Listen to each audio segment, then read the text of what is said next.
15 नवंबर 2024 आदिवासी महानायक बिरसा मुंडा की 150वीं जयंती। उनके इस 150वें जन्म शताब्दी वर्ष में इस लोक नायक की संक्षिप्त आयु की सुदीर्घ संघर्ष गाथा शताब्दियों तक इतिहास के वायुमंडल में व्याप्त रहेगी। आदिवासी स्वाभिमान के नायक, लोक देवता के रूप में स्मरण किए जाने वाले बिरसा मुंडा का भारतीय साहित्य से गहरा नाता रहा है। महाश्वेता देवी उठाकर लाई बिरसा मुंडा की लड़ाई की कहानी जंगल के दावेदार में। बिरसा लड़े थे साम्राज्यवाद के विरुद्ध। पीड़ित दरिद्र मुंडाओं के सामने बिरसा ने मुक्ति के स्वप्न को ला खड़ा कर दिया। बिरसा के बाद भी बिरसा की लड़ाई नहीं रुकी। पृष्ठभूमि: भारतीय इतिहास, समाज और राजनीति में 1975 का समय स्मरणीय है।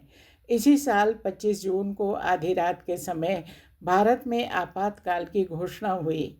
6,244 लोगों को गिरफ्तार किया गया। महाश्वेता देवी उस समय जंगल के दावेदार उपन्यास लिख रही थीं। इसमें वो 76 साल पहले 1899 से 1900 कालखंड के अंग्रेज शासक द्वारा उत्पीड़न और बिरसा मुंडा के नेतृत्व में चलने वाले जन आंदोलन, विद्रोह और उसके दमन की कहानी कह रही थी।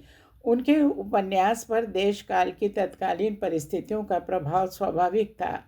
उपन्यास की भूमिका में महाश्वेता देवी लिखती हैं, भारतवर्ष के स्वाधीनता संग्राम के इतिहास में बिरसा मुंडा का नाम और विद्रोह अनेक दृष्टियों से स्मरणीय और सार्थक है। इस देश की सामाजिक और आर्थिक पृष्ठभूमि में इसका अभ्युत्थान केवल एक विदेशी सरकार और उसके शोषण के विरुद्ध था। 1975 में भारत के गहन अंधकार के समय में महाश्वेता देवी ने जंगल के दावेदार लिखा। वे लिखती हैं, उस समय ने मुझसे ये किताब लिखवाई। अपने लिखे हुए विषय के लिए अभी भी क्षमाहीन बनी रहती हूँ। 1084 की माँ नक्सलवादियों के समक्ष मुझे विश्वास योग्य बना डालती है और जंगल के दावेदार पर अकादमी पुरस्कार मुझे आदिवासियों के और नज़दीक ला खड़ा कर देता है। 1895 में आदिवासियों के अधिकार मांगने की प्रतिक्रिया स्वरूप ब्रिटिश शासन का दमनकारी चक्र चला। 1975 में 80 वर्ष बाद इतिहास अपने को दोहराता है और शासन तंत्र अधिकारों का हनन करते हुए अपना आधिपत्य स्थापित करता है। यह तुलना मात्र संयोग नहीं है। लेखिका इसके प्रति सचेत हैं। कहती हैं, जो व्यवस्था लोगों को गरीबी, शोषण आदि से मुक्ति नहीं दे सकती, उसके विरुद्ध लगातार शुभ और सूर्य के समान रंगहीन क्रोध ही मेरे लेखन का प्रेरणा स्रोत है। समय की ऐतिहासिकता: इस शब्द बंधन को पहली बार महाश्वेता देवी ने जंगल के दावेदार में जीवंत रूप दिया। उपन्यास में इतिहास को सिर्फ साधन नहीं बनाया, राजनीति के प्रत्यक्ष संपर्क से इतिहास की व्याख्या करते हुए एक नया भाष्य रचा। जिस काल में बांग्ला उपन्यास मध्यम श्रेणी द्वारा मध्यम श्रेणी के शुद्ध मनोरंजन के लिए लिखे जा रहे थे, महाश्वेता देवी ने नतमस्तक, अपमानित, कालांतर से लांछित मनुष्यों को अपना चरित्र नायक चुना। एक साक्षात्कार में वो कहती हैं, बातें बनाने से कुछ नहीं होता, काम करना पड़ता है। काम हजारों सालों से जिन मनुष्यों का इतिहास रहा है, उन्हें मत ठगिए। कहानी मुंडा समाज की। मुंडा समाज ग्रामीण व्यवस्था पर आधारित है। मुंडा छोटा नागपुर इलाके में रहते थे और जंगल को साफ करके गांव बनाते थे। शुरू में गांव के मालिक वे खुद थे और उन्हें किसी को लगान नहीं देना पड़ता था। लेकिन धीरे धीरे सरकारी नीतियों के कारण मुंडा उस अधिकार से वंचित हो गए। उन्हें ज़मीन के लिए लगान देना पड़ा। बढ़ते लगान के लिए उन्हें कर्ज लेना पड़ा। कर्ज न चुका पाने पर ज़मीन से बेदखल होते गए। शुरू में जो जंगल के मालिक थे, शोषण के कारण वे गरीबी में डूब गए। मुंडा समाज की संस्कृति पर भी बाहर के लोगों का दबाव पड़ने लगा। ईसाई मिशनरी मुंडाओं को ईसाई बनाने में लगे थे, फिर भी वे उनकी संस्कृति को नीचा मानते थे। ऐसे में मुंडा समाज अपने अधिकार के लिए किसके पास जाए?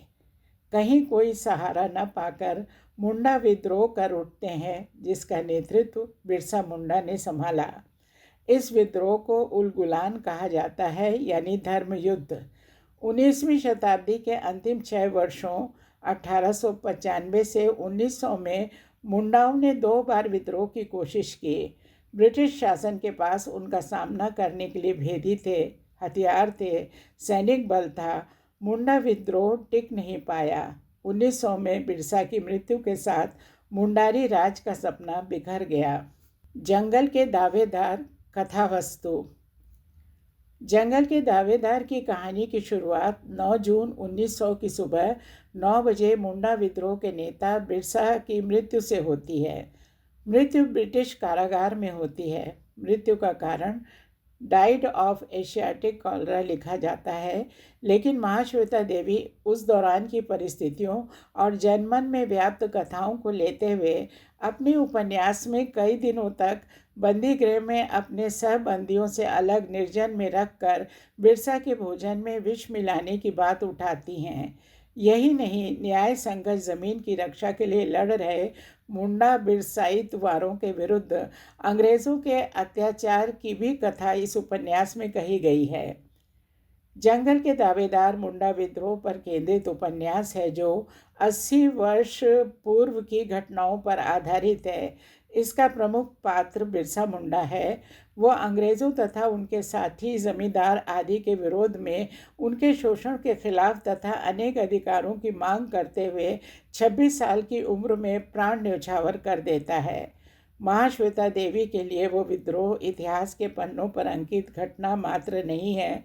वे 1895 और 1975 की घटनाओं में समानता देखती हैं।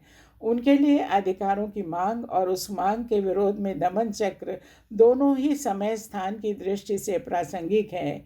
इसी को वे समय की ऐतिहासिकता कहती है।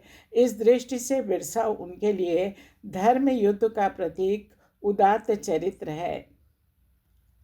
बिरसा मुंडा 4 दशक तक लगातार कानून के रास्ते न्याय पाने की उम्मीद जब मिट्टी में मिल गई, तो मुंडा समाज के सरदार आंदोलन के नेताओं को लगा कि उन्हें अपनों में से ही किसी नए नेता को ढूंढना पड़ेगा। इसी अपने आदमी का नाम बिरसा मुंडा था।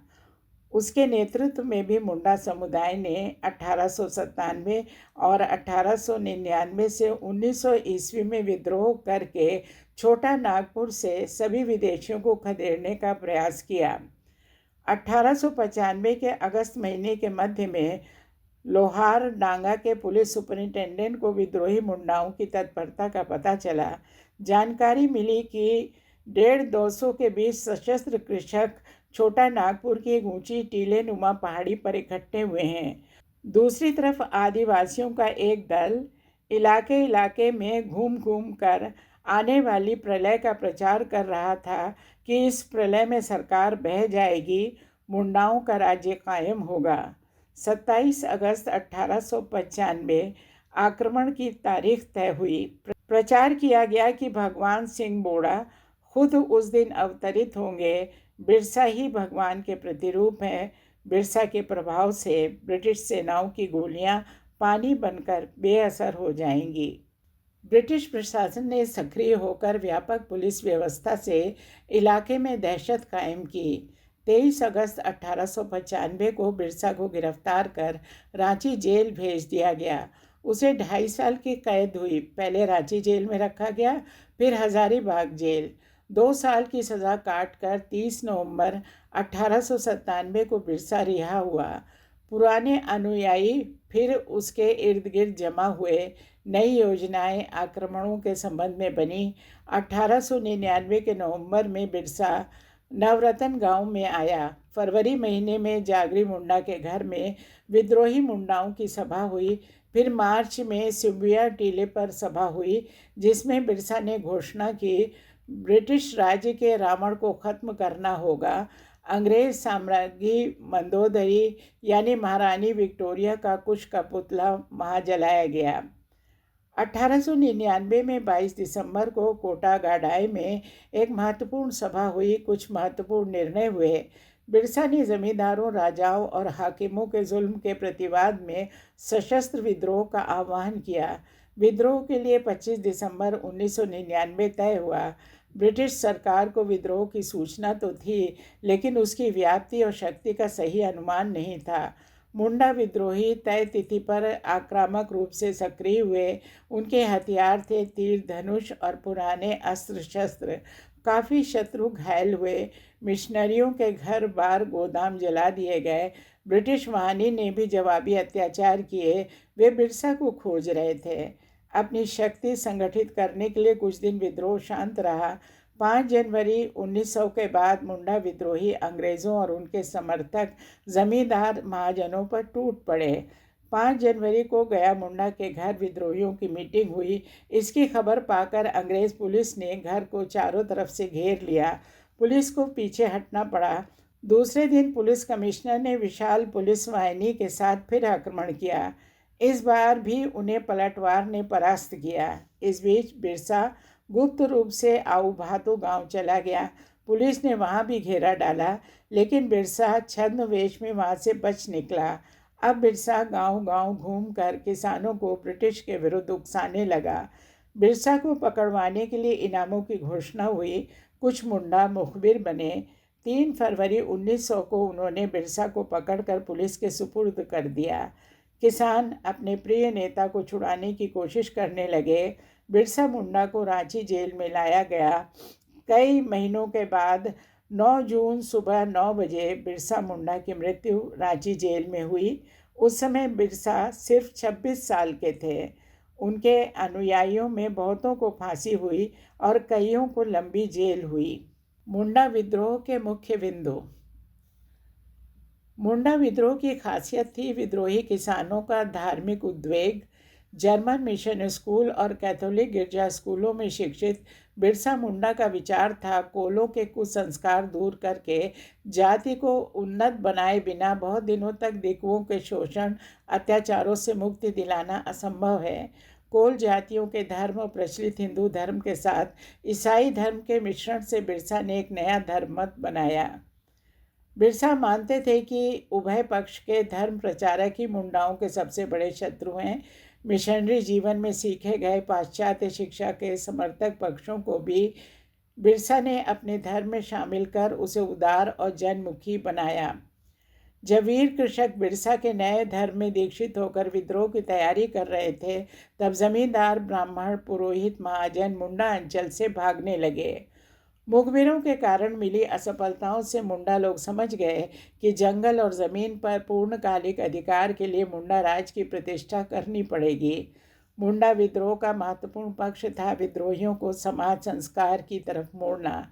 विद्रोही छोटी टुकड़ियों में बंटकर आदिवासियों के गांव-गांव जाकर नए धर्म का प्रचार करने लगे। पुरानी जीवन धारा में डूबी जाति को नवजागरण की रोशनी दिखाई। नतीजतन ज़मीन की लड़ाई और चेतना एकाकार हुई। विद्रोह के लिए 24 दिसंबर 1899 की रात को प्रलय का दिन कहकर प्रचारित किया गया।